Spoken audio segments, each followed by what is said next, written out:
Ireland, 1798.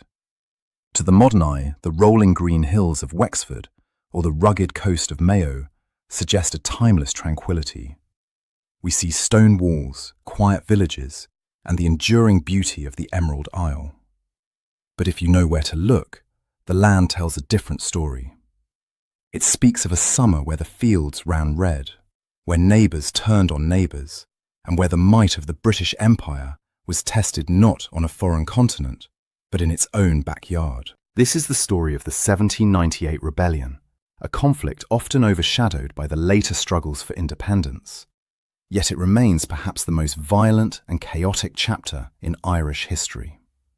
To understand the fury that exploded that summer, we must first understand the silence that preceded it. A silence not of peace, but of a held breath. Europe was ablaze. The French Revolution had decapitated a monarchy and sent shockwaves through every court in Christendom. The ideals of liberty, equality, and fraternity were not just slogans, they were a contagion, terrifying to the establishment and intoxicating to the oppressed. In Ireland, these ideas found fertile ground. The island was a powder keg of deep-seated grievances. For over a century, the penal laws had systematically marginalised the Catholic majority and the Presbyterian dissenters, effectively locking them out of political and economic power. Power resided solely in the hands of the Protestant ascendancy, a landed elite loyal to the British Crown. But in the smoke-filled coffee houses of Belfast and Dublin, a new idea was forming. An idea that dared to imagine an Ireland where religious labels were discarded in favour of a common name. Irishman. Enter Theobald Wolfe Tone, a Protestant lawyer with a razor-sharp wit and a revolutionary heart. He saw clearly that Ireland's weakness lay in its divisions. His vision was radical and simple: to break the connection with England, the never-failing source of all our political evils, and to assert the independence of my country. These were my objects. To unite the whole people of Ireland, to abolish the memory of all past dissensions, and to substitute the common name of Irishman in place of the denominations of Protestant, Catholic, and Dissenter. These were my means. This was the manifesto of the Society of United Irishmen. Founded in 1791, it began as a debating society, but rapidly evolved into a revolutionary conspiracy. They built a network that spanned the island, crossing the sectarian divides that the British administration had long relied upon to maintain control. By 1796 and 1797, the talking was over. The United Irishmen were arming. They were drilling in the moonlight, forging pikes in secret forges, and looking to France for military aid. The British administration at Dublin Castle was not blind. They were watching. They were listening. They understood that this was not a mere riot.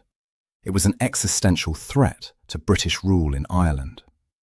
If Ireland fell to a French-backed republic, England's western flank would be wide open. The stakes could not be higher. The Empire had to act, and it had to act before the French fleet appeared on the horizon. The strategy they chose was one of preemptive, brutal suppression. They would not wait for the rebellion to start. They would provoke it or crush it in its cradle. The pike. It is the iconic weapon of 1798, a simple steel spearhead on a long ash shaft. Cheap to make, easy to hide, and deadly in the hands of a determined man. In the months leading up to the summer, thousands of these were being fashioned in barns and smithies across the country. The British knew this. They knew that an army of pikemen was waiting in the shadows.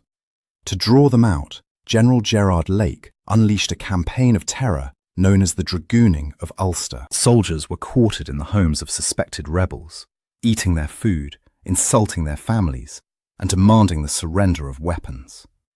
If weapons were not produced, houses were burned. Men were pitch-capped, a torture involving hot tar on the scalp. Half-hanging was common. The message was clear: submit or suffer. This was the reality of Ireland in early 1798, a pressure cooker with the lid screwed down tight. The leadership of the United Irishmen realised that their window of opportunity was closing. The British intelligence network had infiltrated their highest ranks. Arrests were decapitating the movement. They faced a stark choice: rise now, ill-prepared and without their French allies, or wait to be arrested and executed one by one. The decision was made. The signal for the uprising would be the stopping of the mail coaches leaving Dublin. When those coaches failed to arrive in the provinces, the country would know the rebellion had begun. The night of May 23rd, 1798. The mail coaches leaving Dublin were indeed stopped. In Kildare, in Meath, in the commuter belt surrounding the capital, the torch was lit. But in Dublin city itself, the heart of the British administration, the streets remained eerily quiet. The great uprising, the coup de main that was supposed to seize Dublin Castle and paralyse the empire, never happened. The British had won the first battle without firing a shot. Their weapon wasn't the musket, but the informer. Deep within the United Irishmen, spies had been at work for months. Men like Thomas Reynolds, who dined with the conspirators one evening and sold them to the castle the next. Just days before the signal was given, the British struck. Lord Edward Fitzgerald, the rebellion's glamorous military chief, was hunted down and mortally wounded during his arrest. The Shears brothers, key organisers, were thrown in chains. When the signal came, the rank and file in the city looked for orders, but there was no one left to give them. The head of the rebellion had been cut off. What followed was not a coordinated revolution, but a series of desperate, disjointed eruptions. In the counties surrounding Dublin, leaderless bands of rebels attacked garrison towns. They fought with a bravery born of desperation, but they were disjointed. The British military machine, though initially startled, began to grind into gear. The dragoons and the militia swept through Kildare and Meath, crushing these isolated outbreaks with ruthless efficiency. By the end of May, the authorities in Dublin Castle breathed a sigh of relief. They believed the worst was over. They believed the fire had been stamped out. They were wrong. They had not looked south to County Wexford. Wexford was an anomaly. It was a prosperous, English-speaking county, long considered loyal to the Crown. It had not been a hotbed of United Irish intrigue in the years prior, but the brutal dragooning tactics used to disarm the population, the house burnings, the floggings, the pitch cappings, had radicalised a people who simply wanted to be left alone. The British military, specifically the North Cork militia, had behaved with such indiscriminate cruelty that they forced the population into a corner, and a cornered people fight back. It began at a place called the Harrow. A small skirmish, a spark. But then, on the 26th of May, at the village of Boulavogue, a Catholic priest named Father John Murphy saw his chapel burned by the yeomanry. Father Murphy was no radical revolutionary. He was a conservative man who had previously preached peace. But standing amidst the smoking ruins of his parish, something snapped. He didn't turn the other cheek. He told his parishioners to gather their pikes. The rising in Wexford was unlike anything the British had anticipated. It wasn't a secret conspiracy. It was a mass mobilization of the peasantry. Thousands of men, women and children left their homes, driving their cattle before them, forming massive moving camps. They were armed mostly with pikes, rusty fowling pieces and agricultural tools. Against them marched the North Cork militia, confident in their discipline and firepower. They met at Ullart Hill on May 27th. The militia, numbering just over 100, advanced up the slope, expecting the rabble to scatter at the first volley. But the rebels didn't scatter. Using the terrain to shelter from the musket fire, they waited until the soldiers were reloading. Then, with a roar that must have terrified the militia, they charged. The pike, often dismissed as a medieval relic, proved its worth. In close quarters, the long reach of the pike overwhelmed the bayonets of the militia. The North Corks were annihilated. Only a handful escaped to tell the tale. The shock of Ullart Hill was electric. It shattered the myth of British invincibility. Suddenly, the rabble had an army. They marched on Enniscorthy, a key market town. After a fierce battle involving street-to-street fighting, the garrison fled. Then, the unthinkable happened. Wexford town itself, the county capital, fell to the rebels. By the end of May, the British flag had been lowered across the entire county. In its place flew the green flag of the United Irishmen. A Republic of Wexford was declared. A civilian government was set up. The British Empire had lost control of a significant portion of its own territory. The police action was over. The war had begun. The Republic of Wexford stood triumphant, but it stood alone. The British military, stunned by the loss of the county, began to draw a ring of steel around the rebels. General Gerard Lake, a man who viewed the Irish peasantry with a mixture of contempt and exterminationist fury, was massing his forces. The rebel leadership, a council of farmers, priests, and a few gentry, understood their precarious position. If they remained trapped in Wexford, they would eventually be crushed by the weight of the British army. To survive, the fire had to spread. They needed to break out. They needed to reach the other disaffected counties, Kilkenny, Waterford, Carlow. Standing in their way, guarding the bridge over the River Barrow, was the town of New Ross. On the 5th of June, a massive rebel army, perhaps 10,000 strong, gathered on the heights overlooking the town. They were led by Beauchamp Bagenal Harvey, a Protestant landowner who had been conscripted into leadership by the rebels. He was a man of peace, ill-suited for the butchery that was about to unfold. Inside the town, General Johnson commanded a garrison of regular soldiers and militia, backed by heavy artillery. They waited behind the stone walls, their cannons loaded with grape shot, bags of musket balls designed to turn men into mist. The Battle of New Ross would become the bloodiest day of the rebellion. It began at dawn. The rebels, lacking artillery of their own, relied on sheer numbers and the terrifying momentum of the pike charge. They drove a herd of cattle ahead of them to break the British lines, a tactic as ancient as it was desperate. Through the smoke and the bellowing of terrified beasts, the pikemen charged. The initial impact was devastating. They overran the outer defences, seizing the cannons and turning them on the retreating soldiers. For a few breathless hours, it seemed the impossible had happened again. The town was in rebel hands. But discipline, the backbone of any army, was the rebels' fatal weakness. Thinking the battle won, many began to celebrate. They broke into taverns, drinking the liquor they found, their guard down. But General Johnson had not fled. He had rallied his troops on the far side of the river. Seeing the rebel discipline crumble, he ordered a counterattack. The British regulars, drilled to mechanical perfection, swept back into the burning town. The fighting devolved into a brutal house-to-house struggle. In the narrow streets, the pike was clumsy, while the musket and bayonet were ruthless. The rebels were pushed back, inch by bloody inch, until they were finally driven out of the town they had so briefly held. The cost was staggering. The streets of New Ross were literally piled high with bodies. Estimates suggest over 2,000 rebels lay dead. But the horror was not confined to the battlefield. As the rebels retreated, news reached a nearby holding camp at Scullabogue.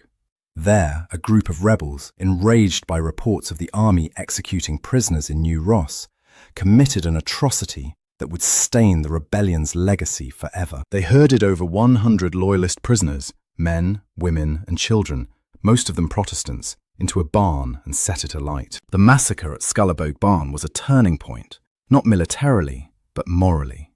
It shattered the United Irishmen's dream of a non-sectarian republic. It fed the British propaganda machine, which painted the rebellion not as a political struggle for liberty, but as a savage Catholic crusade to wipe out Protestants. It terrified the wavering loyalists and hardened the resolve of the British forces. New Ross was more than a military defeat. It was a psychological catastrophe. The breakout had failed. The rebellion was bottled up in Wexford. And now, the British Army was coming to finish it. The failed breakout at New Ross had sealed the fate of the Wexford Republic, but it was General Gerard Lake who would sign the death warrant.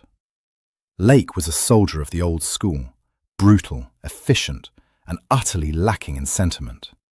He did not view this as a war against an honourable enemy. To him, these were traitors deserving only of the rope. He devised a strategy that was less a battle plan and more a grand hunt. He would not just defeat the rebel army, he would encircle it, trap it, and annihilate it. His target was Vinegar Hill. Rising above the town of Enniscorthy, this rocky prominence had become the headquarters and the spiritual heart of the Wexford Rebellion. But looking at it through the lens of history, it looks less like a military fortress and more like a refugee camp on the edge of the apocalypse. Tens of thousands of people were crowded onto its slopes. It was a chaotic scene of desperation. Tents made of stolen carpets, women cooking over open fires, children playing among the pikes, and men anxiously scanning the horizon. They had dragged a few captured cannons up the hill, but they had little powder and even less expertise in how to use them. They were waiting for a miracle. Instead, they got General Lake. Lake mobilized a massive force, over 20,000 troops. He organized them into multiple columns, moving inward like the tightening spokes of a wheel. His plan was total encirclement. On the morning of June 21st, the summer solstice, the longest day of the year, the trap was sprung. The battle began not with a charge, but with a thunderous roar. The British artillery positioned on the surrounding high ground opened fire. It was a slaughter. The rebels on the exposed hillside had no cover. Grape and canister shot, metal cylinders filled with musket balls that burst like shotgun shells, tore through the densely packed crowd. For hours the rebels endured this rain of iron. They tried to return fire with their few cannons and muskets, but they were hopelessly outgunned. The women and children huddled in the centre of the camp, screaming as the ground around them erupted. When the artillery had done its grim work, Lake ordered the advance. From all sides, the redcoats and the vengeful yeomanry began their ascent. The rebels fought back with the courage of the doomed. But bravery cannot stop a disciplined bayonet charge supported by cavalry. The defensive perimeter collapsed. The British troops crested the hill, and the battle dissolved into a rout. However, the total annihilation Lake had planned did not happen. Due to a delay in the arrival of one of his columns, commanded by General Needham, a gap was left open in the British lines, a corridor known ever since as Needham's Gap. It was through this narrow escape route that thousands of rebels poured, fleeing the hilltop carnage. They escaped the killing field, but they were a broken force. They were no longer an army, they were fugitives. The scene on Vinegar Hill in the aftermath was apocalyptic. The slopes were strewn with hundreds of bodies, the grass slippery with blood. The British troops, adrenaline fading into bloodlust, set about executing the wounded. The Republic of Wexford died that afternoon on the rocky slopes overlooking the River Slaney. The organised conventional war was over. The rebels had been driven from the field. But as the sun set on the longest day, the British commanders realised that while they had broken the army, they had not brought peace. They had simply scattered the sparks of rebellion into the hills, where they would smoulder and burn in a new, darker phase of the war. By July 1798, the summer heat was fading, and so was the rebellion. The great camps of Wexford were dispersed, the leaders executed or on the run. The British administration, led by the newly appointed Lord Lieutenant, Lord Cornwallis, the same man who had surrendered to George Washington at Yorktown, believed the job was done. The empire had reasserted its dominance. But history has a strange sense of timing. Just as the embers were dying out, the spark that should have started the fire finally arrived. On August 22nd, 3 ships appeared in Killala Bay on the remote western coast of County Mayo. They flew British colours, a deception to fool the local pilot, but as they dropped anchor, the Union Jacks came down and the tricolour of the French Republic went up. This was the moment Wolfe and the United Irishmen had dreamed of for years. The French had landed, but this was not the Grand Armada that had been promised. It was a single, daring raiding party commanded by General Jean-Joseph Amable Humbert. He brought with him just over 1,000 men, yet these were no ordinary soldiers. They were battle-hardened veterans of the Rhine and Italy, men who had seen empires crumble before the bayonets of the Republic. They brought muskets, artillery, and a professional discipline that the Irish rebels had sorely lacked, but they had landed in the wrong place at the wrong time. Wexford was crushed. The north was silent. Mayo was a quiet backwater with little rebel organisation. Humbert was effectively alone. Undeterred, Humbert began one of the most audacious military campaigns in British history. He didn't dig in, he marched. Gathering a few thousand local Irish peasants who knew little of Republican ideology but hated the British, he moved inland. His target was the garrison town of Castlebar. The British commander there, General Lake, the butcher of Wexford, had a vastly superior force. He had the numbers, the artillery, and the defensive position. He expected to crush this small French force with ease. What happened next is remembered in Irish folklore as the Races of Castlebar. On the morning of August 27th, Humbert attacked. But he didn't follow the British textbook. He didn't line up and trade volleys. He launched a bayonet charge directly into the teeth of the British artillery. The sheer aggression of the French professionals terrified the British militia. The lines broke. Panic spread like a virus. The British army didn't just retreat, they ran. They fled so fast and so far that some didn't stop until they reached Athlone, 60 miles away. It was a humiliation for the British army, a shock that reverberated all the way to London. For a brief, intoxicating moment, it seemed the rebellion had been resurrected from the dead, but reality was closing in. Lord Cornwallis was not going to make the same mistake twice. He mobilised a massive army, over 20,000 strong, to hunt down Humbert's phantom army. Humbert moved fast, hoping to spark a new rising in the Midlands. But the country was exhausted. The people had seen the slaughter in Wexford. They were too terrified to rise again. Humbert's small force, dragging a growing tail of Irish peasants, was being herded into a trap. The end came on September 8th at the village of Ballinamuck in County Longford. Surrounded by overwhelming numbers, Humbert realised the game was up. The battle was brief.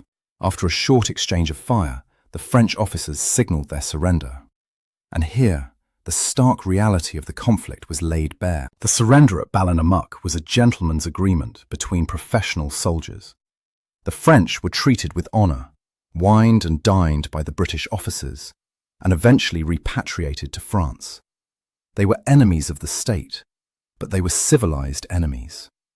But for the Irish allies standing beside them, the peasants who had taken the French coin and the French musket, there was no such courtesy.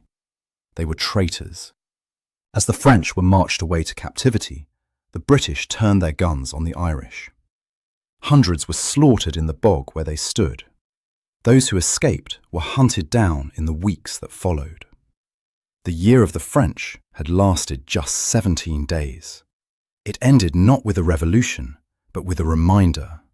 In the eyes of the empire, there is a difference between a foreign enemy and a domestic rebel. One gets a prisoner exchange, the other gets the gallows. The guns fell silent at Ballinamuck.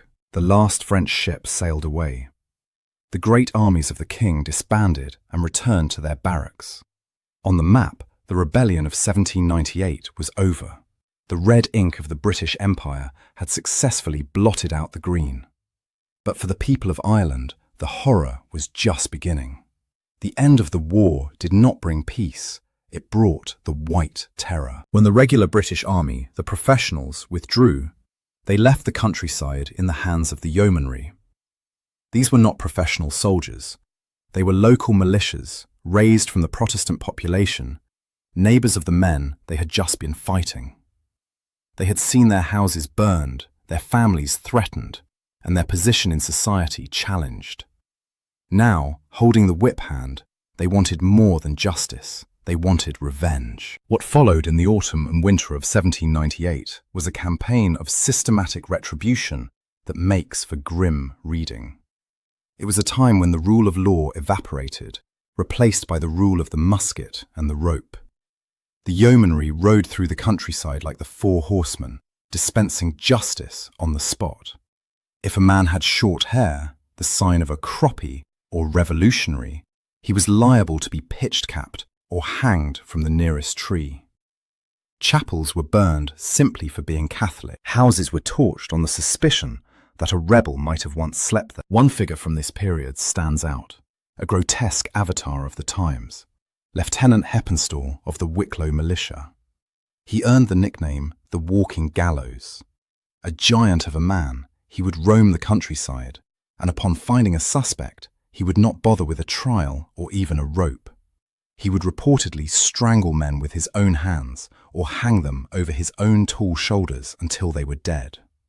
He was a monster, but in the chaos of 1798, monsters walked freely. Lord Cornwallis, the Lord Lieutenant, watched this unfold with growing horror. He was a ruthless military man, yes. He had signed the death warrants for the rebel leaders without hesitation. But he was also a pragmatist. He understood that this indiscriminate slaughter was counterproductive. It was preventing the country from healing. In a private letter, he wrote with disgust, "The number of military trials is great, but the number of murders committed by the yeomanry and the militia is enormous." He went further, damning his own forces with the famous line, "The militia are dangerous to everyone except the enemy." Cornwallis tried to rein them in. He issued amnesties offering protections, written certificates of pardon to rebels who surrendered their arms. Thousands of exhausted peasants, starving and hiding in the bogs, took the offer.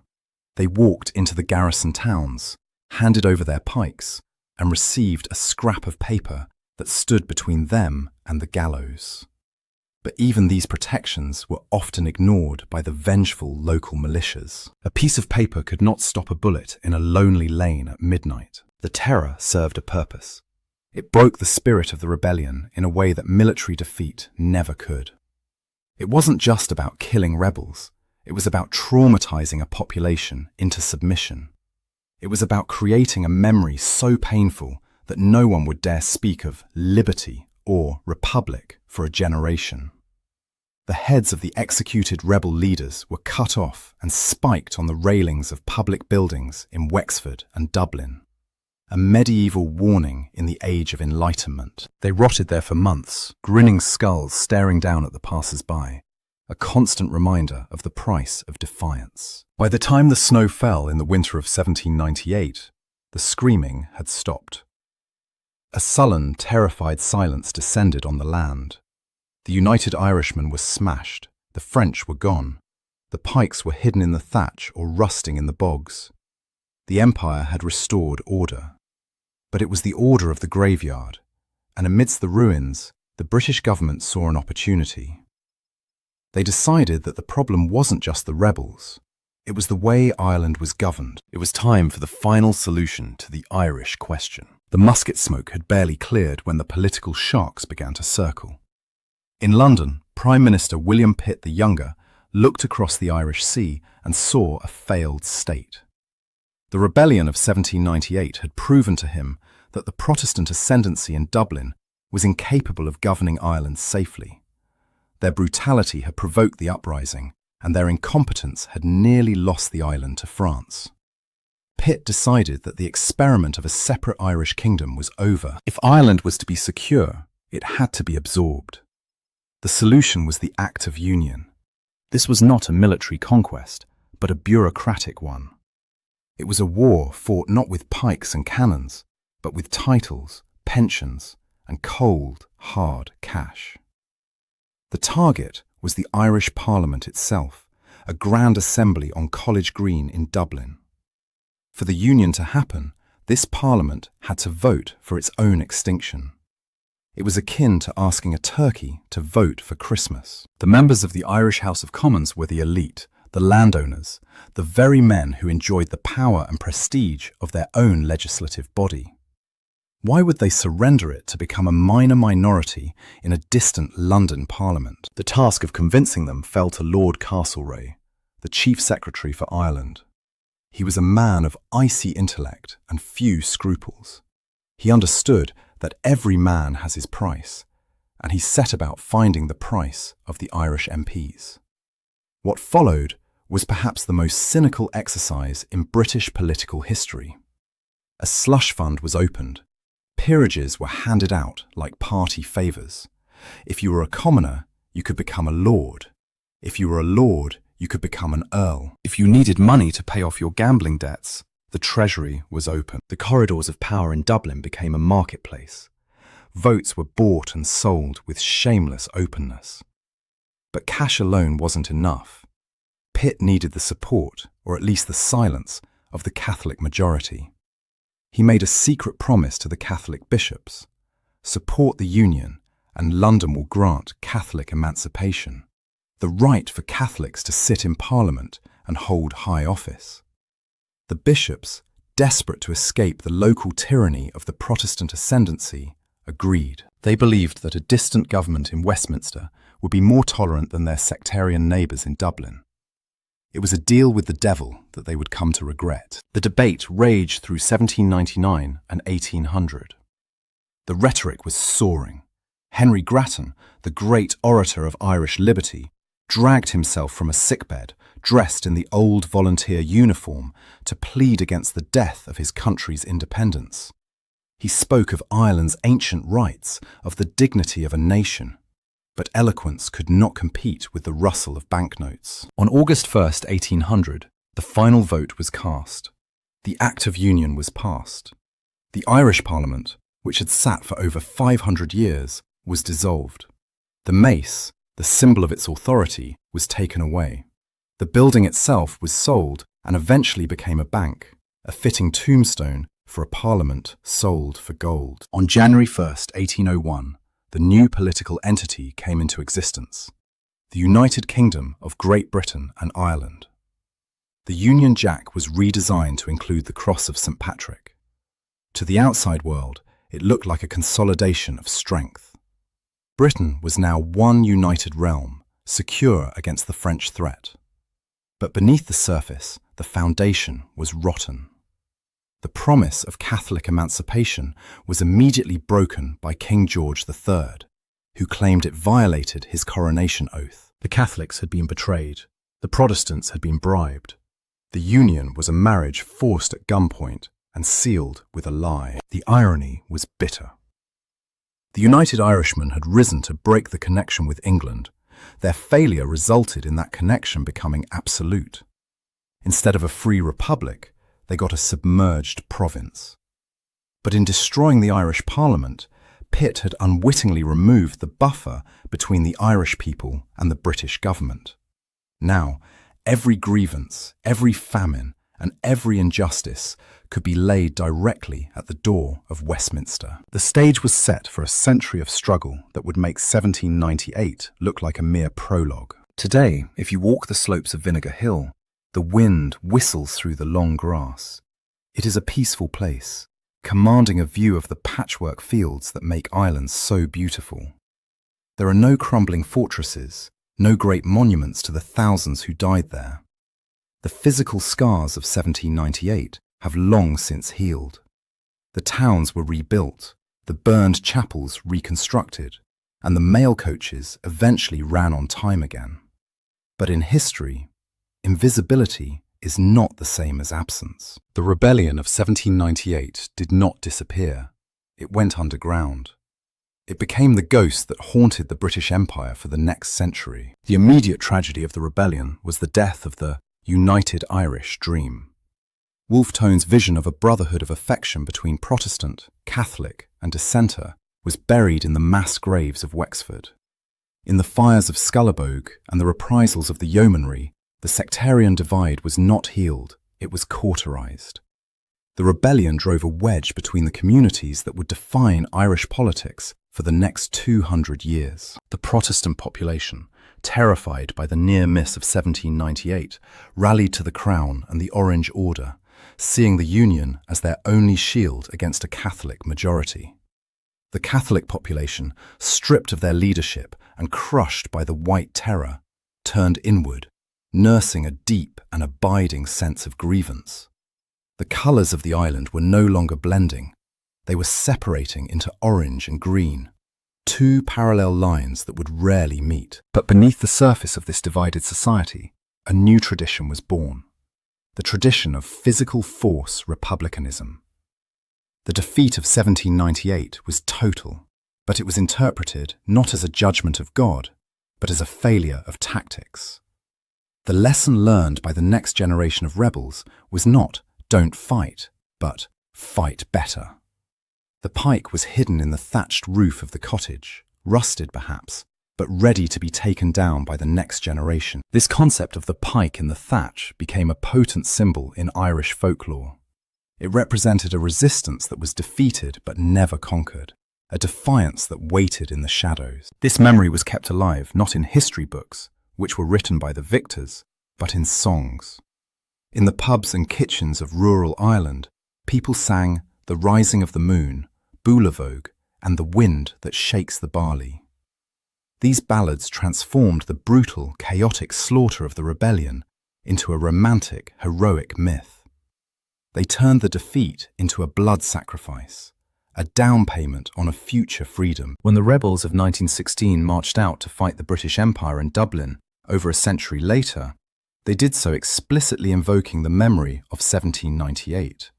They saw themselves as finishing the work that Tone and the pikemen of Wexford had started. For the British Empire, 1798 was a warning that was heeded, but perhaps misunderstood. It proved that Ireland could not be held by consent, only by force. It transformed Ireland from a sister kingdom into a security problem, a garrison state where the police were armed and the army was always on standby. The Act of Union, designed to solve the issue, simply imported the Irish struggle into the heart of British politics, paralysing governments and dominating debates until the empire itself began to unravel. Ultimately, the story of 1798 is a tragedy of what might have been. It is the story of high ideals crashing against the rocks of sectarian hatred and imperial realpolitik. It is a reminder of the terrifying speed with which civilization can slip into savagery. But as we look back at the year of the French, at the farmers who charged cannons with farm tools, and the empire that crushed them with overwhelming might, we are left with the enduring image of the pike. It is a simple weapon, crude and obsolete. But for better or for worse, it pierced the heart of the British Empire, leaving a wound that never truly healed.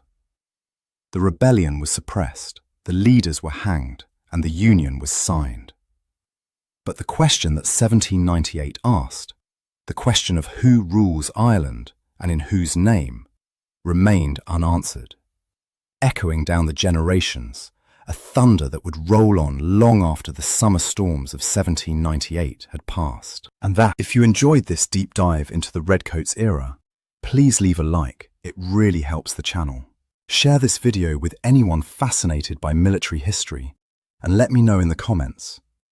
Do you think the 1798 rebellion ever had a real chance of success, or was it doomed from the start? And see you in the next one.